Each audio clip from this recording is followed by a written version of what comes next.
Hey everybody, it's a Mad Matcher here. I'm doing a video today on the recent election of Zoran Mamdani and what I think about it, some thoughts about this cultural moment and what I think the implications are in the future. And I know that people will probably be mad about some of my opinions. Other people may be mad about other opinions that I make in this video. But I just wanted to go through this. So basically, the first thing I wanted to say is that he is not a communist. That is completely ludicrous to say that. He did say something vaguely Marxist in a kind of vague way about the seizing the means of production. I don't know if it was an offhanded comment or what. I've done some research on this, so um, bear in mind I haven't thoroughly looked into everything in his background and everything like that. So this notion of him being a communist is just as, at least let's just say 2016 Trump, it's just as silly as saying Donald Trump is a fascist or something like that. It's like you're straw manning his beliefs into this notion. Now there are beliefs that runs in similar circles, right? Well, case in point, I wanted to talk about this. So on the left and the right, there are often people that kind of flirt with these ideas without fully embracing them. Like, for example, there's this really ridiculous example from history. It's really funny. There's this congressman named Gary Hart, and he was, basically dyed-in-the-wool liberal, like I would have to actually say somewhat neoliberal, economically kind of, standard Democrat. But he wrote a book. He wrote like a fictional account of Che Guevara if he would have like succeeded and stuff like that. Like this guy is totally a capitalist, totally into the system, but he writes his novel. So there's they like every part of this dichotomy likes to flirt a little bit with the more extreme notions of it from time to time. Now the Zoran Mamdani thing is he's a populist. He's a left-wing populist. In the vein of Bernie Sanders and at least AOC up to a certain point. Now the thing is, if you actually look at his policies and ideas, this is what really angers me. Now, with regards to something I learned many years ago, and this has kind of influenced me politically for a long time.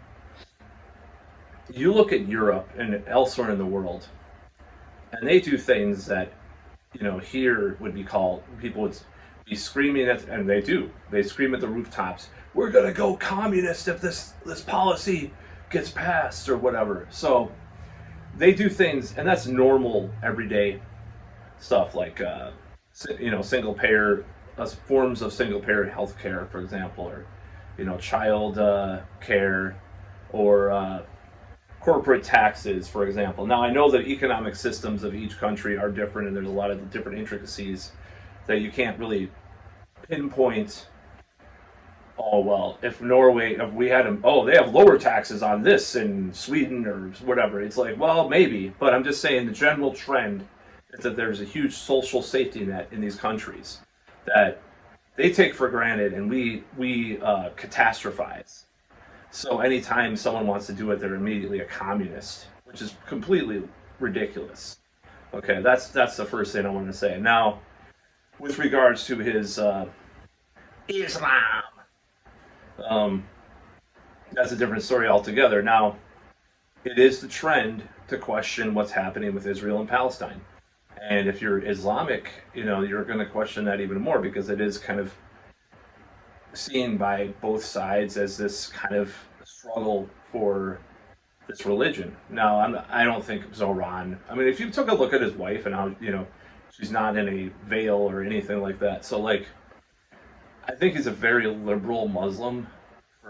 For Christ's sakes, he's not a jihadist. It's ridiculous. So I'm just talking about some of these misperceptions. Okay. Now, there are things, so let's just say the modern Democratic Party and how they govern in these cities, in these large cities, has been a catastrophe to some extent, right? Let's just acknowledge that. Now, do I think Mamdani will do what these liberal mayors have done? I don't know. I'm not saying, I'm not going to project anything about that onto him.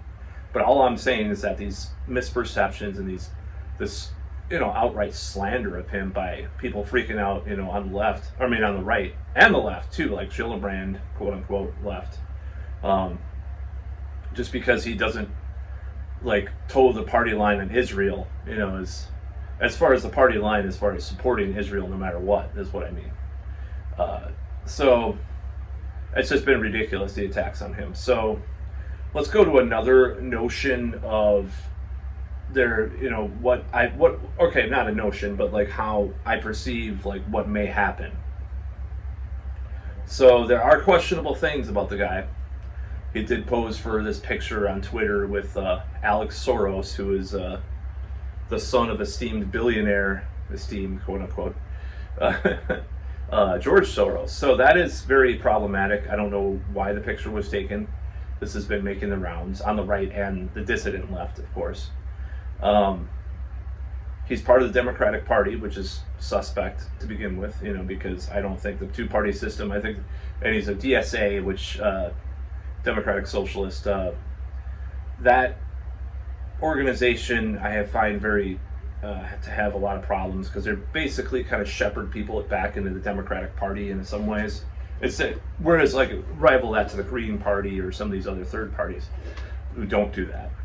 Of course, as Russell Dobulart infamously once said, some of these third parties might be all, made up of CIA spooks or FBI informants and stuff. Who knows? We don't know. This is conspiratorial as hell. I know. So we don't know what's going on with a lot of that stuff. Anyways, so the DSA seems like a kind of a more loosely associated with the Democratic Party. Of course, the establishment liberals do not like Zoran. They wanted Cuomo and all this stuff. Grandma killer Cuomo, Groper grandma killer Cuomo as mayor. So that's one thing. Now, what can result as a result of this? So, as far as him being mayor of New York. Now, I think America has gone so downhill that having some kind of idealized, like, pan-European, almost like a pan-European city, like, esque place, like basically a paradise compared to how things are now, right? You go to, I have a friend that I just went to Europe. He was just enthralled with some of these cities and stuff, and some of these even like mid-sized towns. So there, like a bus system that runs well and is free, or like a subway system, like high-speed rail, or just beautiful streets, not a lot of poverty or crime, social services that work really well, and prices that are great, blah, blah, blah. As far as the dream of New York becoming like that, I think it's very naive at this point in this civilization, this particular country's empire, to say that, because there's a lot of just structural, systemic things that are gone so far out there. I don't mean in a left or right direction, but like a corporate direction, or a very corrupt, degraded is the word I would use, direction, that it's very naive to hope for some kind of miraculous change. So one outcome of him being mayor, I think, could be is that we have this now classic Democrat city that's rising, not crime like the 90s, by the way, may I add, not because that crime was out of control. Okay, crime rises, homelessness rises, prices rise. It's just a normal democratic city, right? He gets blamed, rightfully or wrongly. They have some free stuff for people that are poor, but it's still a shithole, right? That's one outcome. Second outcome could be sort of like that. Basically, the same end result is he sells out to the neoliberal plan, and just cavorts with billionaires, more billionaires. Doesn't really do much about things. Gives crumbs to the people a little bit here and there. That's the normal Democratic way, by the way, is to do that. Democratic Party way. A third option would be maybe it does become some kind of sanctuary, not sanctuary city. I'm not saying that, but I'm not going into immigration. This video is a very complicated subject. I'm just saying sanctuary for this kind of like dream that we had, and as far as this like cosmopolitan, metropolitan city, at least like maybe it improves things to some extent. Maybe it actually helps people, helps even the playing field. Like you don't have to like spend half your paycheck on groceries, or like one of your two paychecks on rent in New York City or wherever, one of those boroughs or whatever. It's a naive dream, of course, but that's the third option. The third option, I think. So, as far as some kind of communist takeover of New York City, that's ridiculous. So, I wanted to go in a little bit of a different subject too. So, a lot of times when people if you mix some Marxist ideas into capitalism, and have coalitions of people that are far left and people that are capitalists and stuff like that, sometimes the results are actually pretty good. And this has happened in Europe for 70, 80 years now. And people don't like to talk about this, but like some of these coalition parties had Marxist groups, and I don't mean like active like Marxist like paramilitary like Maoist guerrillas that become part of government. I mean people that have some of these ideas and want to compromise with it, because obviously during the Cold War, that's one of the things the United States left a lot of Europe alone, even though I've researched this too, why I could do more analysis of this in the future.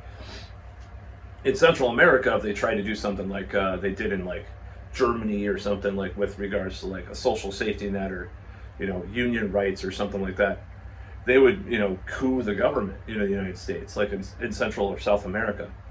So it's very interesting to look at this history. But people to put things bluntly, it's ridiculous that people are calling Mamdani a communist. He's not really that far left compared to the rest of the world, or compared to Central Northern Europe. I don't think, as far as his policy proposals, are not really that extreme. Now, if he said, guillotine the billionaires, kill the kulaks or whatever, like Lenin said, then I would be worried actually about him being like a communist and stuff like that. But just because he says,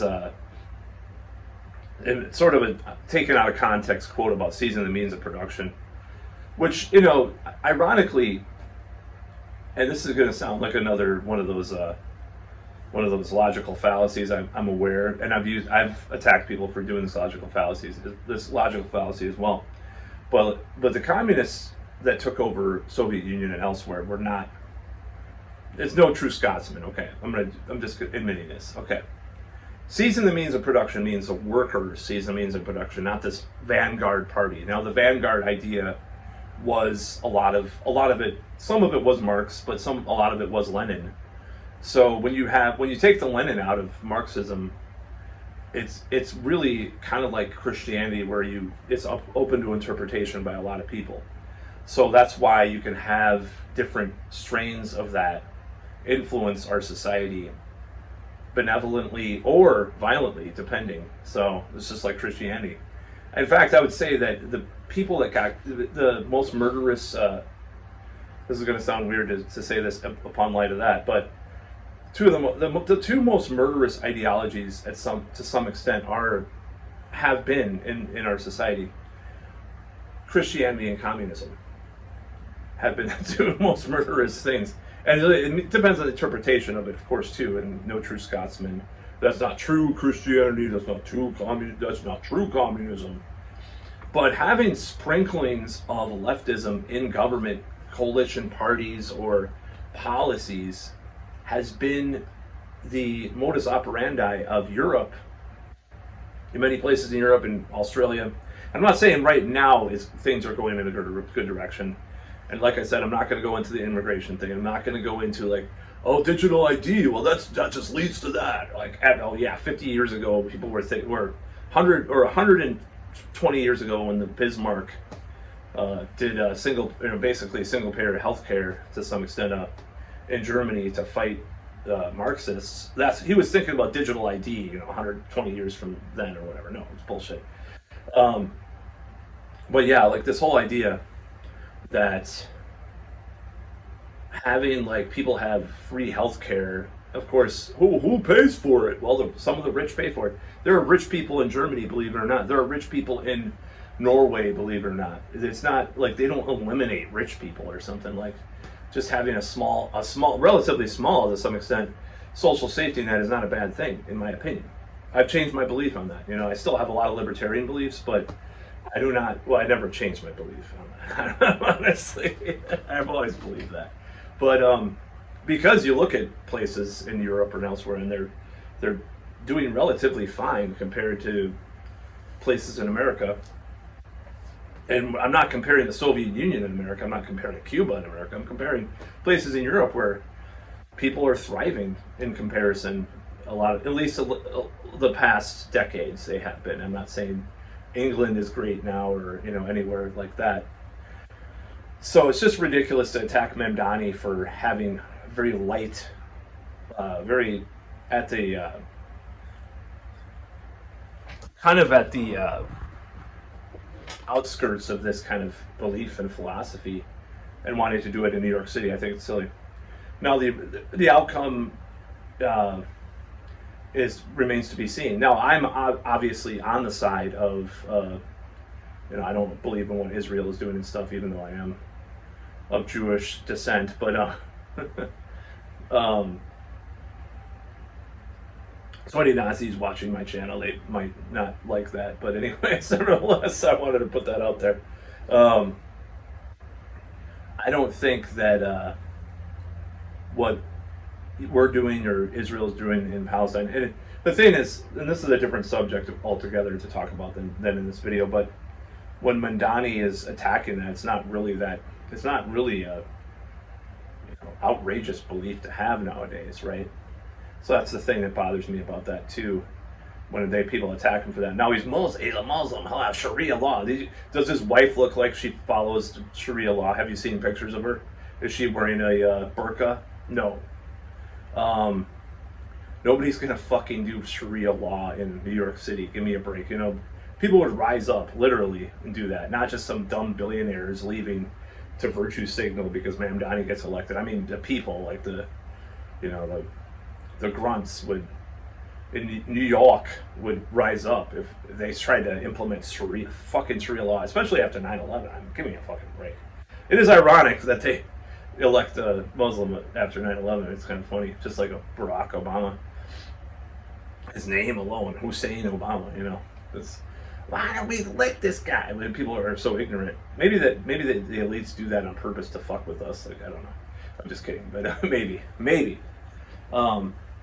Of course, we know that Al-Qaeda did 9/11 anyway. So Al-Qaeda. I was watching James Corbett say that, so it just made me laugh.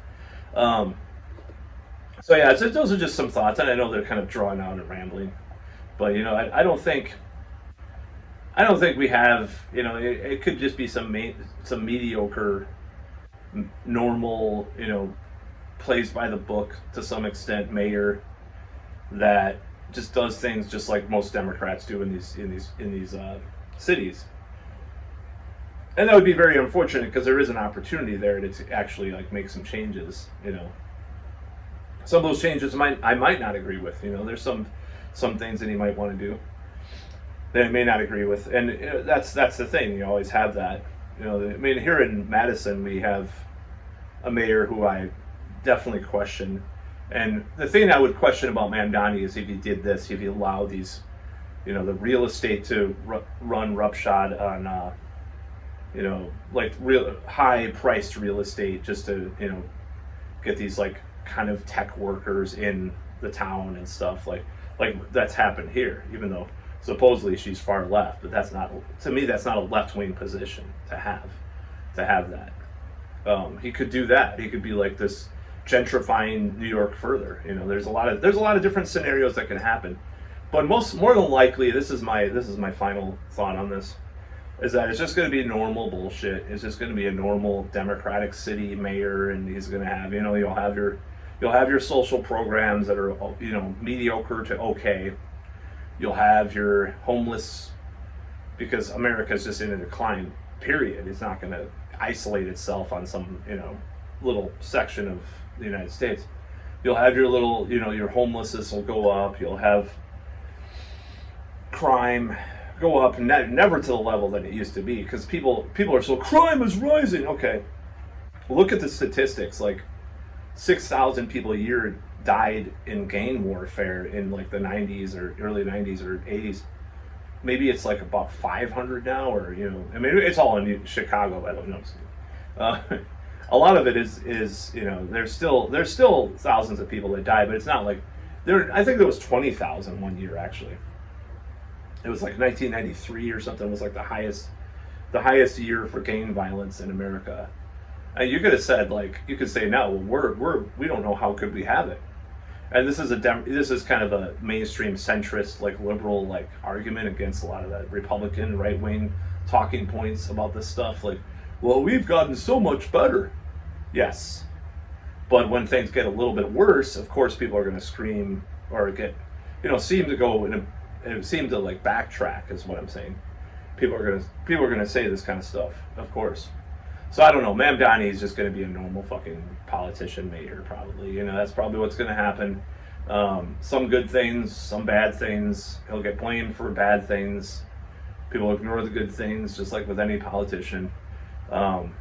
He'll be fighting right-wingers like Trump and stuff over stuff. Maybe he'll be co-opted. Who knows? Maybe he'll go visit Trump and he'll kiss his ass and they'll have a good conversation, and then, you know, he'll give the federal money or whatever. I don't know what's going to happen. But this stupid bullshit, this hyperbole is just really annoying, because people just don't understand what a communist is. That's not a communist. A communist is not someone who's like wants to compromise capitalism and social services. You know, a communist wants to take, like a communist, dyed-in-the-wool, like Marxist, Leninist, Maoist, wants to take over everything and destroy everything. You know, he's not gonna, if he said, I'm going to imprison billionaires or something, then he's a communist. Now if he wants to tax billionaires, he's not a communist. I'm sorry to tell you that, but that's the truth. But anyways, that's about all.